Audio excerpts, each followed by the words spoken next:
मेरे साथ हैं देश दीपक यादव। देश दीपक 3 एग्ज़ाम इन्होंने क्लियर किया है, एसएससी सीपीओ, सीएचएसएल और सीजीएल।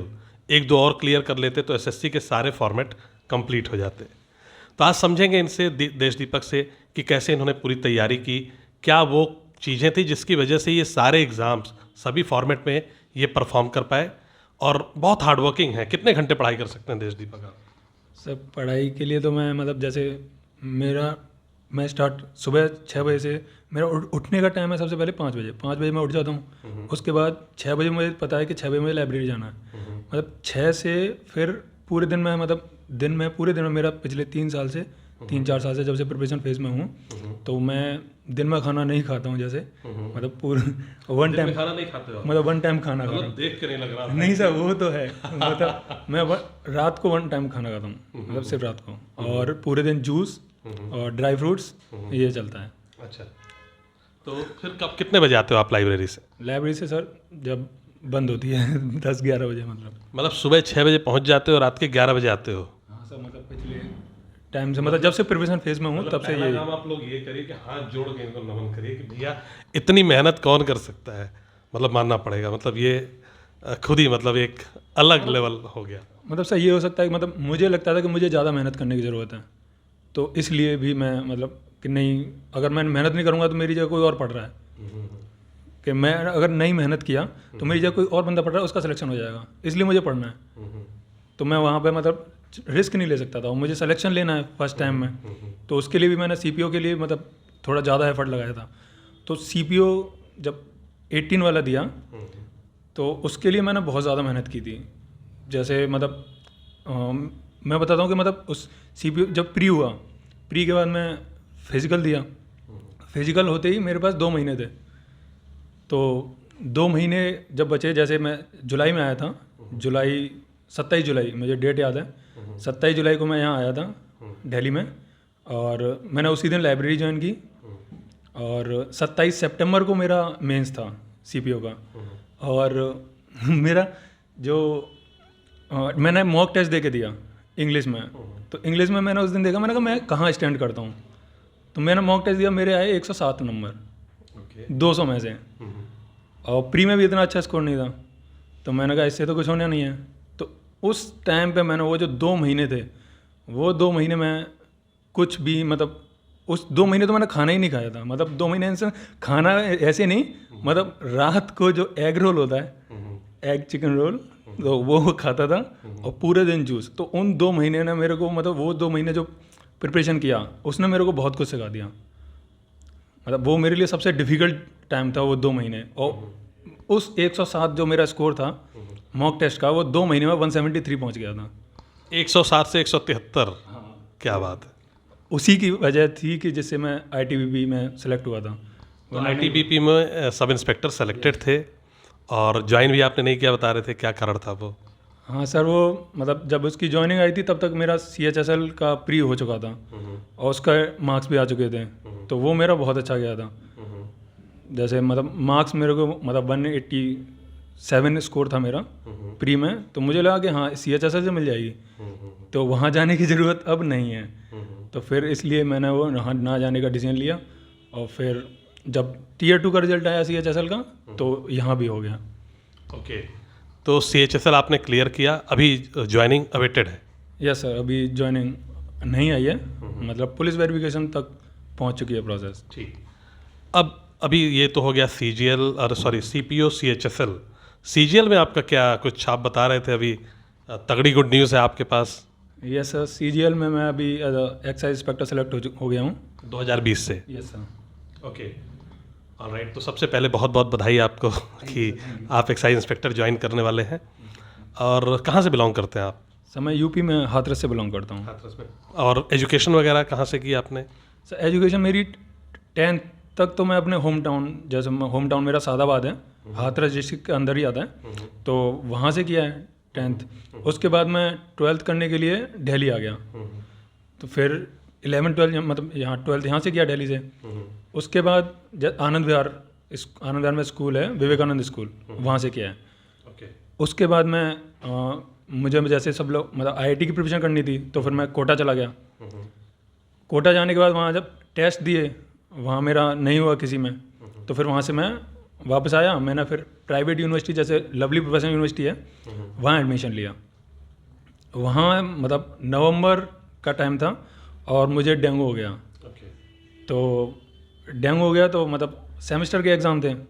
अब सेमेस्टर में बैक लगती फिर पूरी, तो उस बैक की वजह से मैंने कहा नहीं, फेल तो ऐसे, एक तो प्राइवेट है ऊपर से बैक, मैंने कहा ये चीज़ तो मुझे मंजूर नहीं है। फिर मैंने वो छोड़ने का डिसाइड कर लिया। जब उसका डिसाइड किया तो फिर सर वो भी एक मेरे लिए बहुत ज़्यादा डिफ़िकल्ट टाइम था। मतलब सब लोग मतलब ताना मार रहे थे कि घर वालों का पैसा खर्च कर दिया और घर पे बैठा है, कुछ नहीं कर रहा है।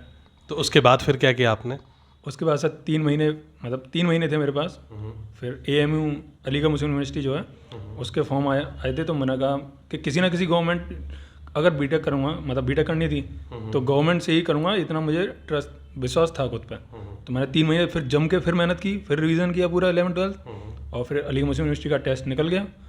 तो फिर वहाँ से फिर मैंने बीटेक किया। ओके, MU से बीटेक हैं आप? किस में? Sir chemical engineering. ओके, फिर बीटेक के बाद या कब SSC में कब मूव किया है आप? सर जब ये चेंज आया, जब मैं ट्रेनिंग फेज था, मैं बीटेक मतलब 3rd ईयर में हमारी ट्रेनिंग हुई थी नरोरा पावर प्लांट में। तो वहाँ मैंने लोगों का मतलब वर्क लाइफ देखा तो वो इंटरेस्टिंग नहीं लगा। तो मैंने कहा ये लाइफ मैं तो नहीं जी सकता ज़िंदगी भर। मैंने कहा थ्रिल इसमें मेरे को नज़र नहीं आ रहा है, ये मैं इसके लिए नहीं बना हूँ। तो फिर मैंने कहा अब तो ऑफिसर लाइन में जाना है। तो फिर मेरे को सबसे पहले एक या तो UPSC है या SSC है। तो मैंने कहा जल्दी कौन मिल सकता है, तो मैंने कहा जल्दी SSC मिल सकती है, तो फिर SSC चुन लिया। ओके, तैयारी कैसे की, किताबें और सब कुछ अब डिटेल में आप बताइए, maths, English, reasoning, GS? Yes sir, मतलब यहाँ आया मैं दिल्ली में ही आ गया था 2018 में। जैसे आज मेरा बीटेक का लास्ट डे है, तो मैं अगले दिन यहाँ दिल्ली आ गया था। फिर मैथ्स के लिए मैं अभिनय सर को फॉलो किया। अभिनय सर मतलब उनको मैं बहुत मतलब गुरु मानता हूँ, उनको थैंक्स भी बोलना चाहता हूँ आपके थ्रू। तो उन्हीं से पढ़ा, उनके जितने वीडियोस पढ़े हुए हैं 47-48 वीडियोस थे, तो मैथ्स उनसे पढ़ा। अब बाकी मैं किसी से नहीं पढ़ा हूँ कोई सब्जेक्ट, बाकी इंग्लिश किसी से, मतलब इंग्लिश प्रीवियस ईयर एंड मतलब जो MB पब्लिकेशन है, और एक क्रिस्टोफर फोनिक्स की बुक आती है मतलब BMW करके वोकैब के लिए, तो वो प्रेफर किया। ओके, और इंग्लिश में मतलब कैसे तैयार किया आप? इंग्लिश मीडियम से थे? यस सर, इंग्लिश मीडियम से थे। और मतलब वोकैब करो प्रैक्टिस, उसमें तो या तो एक तो वोकैब है और एक ग्रामर पार्ट है। तो ग्रामर पार्ट में तो आप जितना प्रैक्टिस करोगे उतना ही है, और वोकैब में जितना याद हो जाए, तो वो सिनोनिम, एंटोनिम, इडियम फ्रेजेस, ये तो सब प्रीवियस ईयर ही हैं। अब एक दो नए आते हैं तो उससे ज़्यादा फर्क पड़ता नहीं है, वो आप गैस भी कर सकते हो, ऑप्शन एलिमिनेशन से भी जा सकते हो। तो यही है सब, और मेन चीज़ है रिवीजन, आपको रिवीजन लगातार करना पड़ेगा। ओके, तो ये तो बात हो गई किताब, मतलब इंग्लिश, रीजनिंग और GS? सर GS में किया हूँ NCERT से। NCERT प्रॉपर ढंग से पढ़ी? हाँ सर, 6 to 12 जो होती है उससे पढ़ा हूँ, और मैं मतलब नोट्स भी बनाए मैंने खुद से। तो कौन कौन से सब्जेक्ट? सर ज्योग्राफी और हिस्ट्री, पॉलिटी, बस इकोनॉमिक्स तो पढ़ता नहीं। हिस्ट्री, पॉलिटी, ज्योग्राफी आपने उससे की थी? NCERT से। अब आते हैं भाई, कितने घंटे तो आपने बताया 12, 14, 16 घंटे आप पढ़ लेते थे, है ना? और रेगुलरिटी कितना मेंटेन कर पाते थे? सर रेगुलरिटी ही एक चीज़ है जो मतलब मैं मानता हूँ अपने अंदर, कि मतलब रेगुलरिटी मतलब एक क्वालिटी है जिसकी वजह से मैं आज यहाँ पे हूँ। मतलब रेगुलर रहा हूँ मैं, मतलब फिर चाचा मेरे को और कुछ काम है ही नहीं, घर वालों ने सिर्फ एक ही काम दिया है कि पढ़। बता दूं कि देश दीपक को 2021 से, है ना, 2021 से WO मिलने के हाई प्रोबेबिलिटी हैं। मेरे स्टूडेंट रहे WO बैच में, तो अग्रिम शुभकामनाएं उसके लिए। मिल जाएगा डेफिनेटली, क्या लगता है आपको? यस सर, मिल जाएगा विद वेरी हाई रैंक, मतलब नंबर काफ़ी बढ़िया है। यस सर, तो उसके लिए भी शुभकामनाएं, और आपको अच्छा स्टेट मिल जाए। तो क्या लगता है कि बच्चों को, मतलब आप भी लाइब्रेरी में देख रहे हो इतने बच्चे तैयारी करते हैं, वो कौन कौन से काम करते हैं जिसकी वजह से आपको बड़ी इरिटेशन होती है कि यार ये मतलब सही रास्ते पे नहीं है? वो क्या सुझाव आपके होंगे?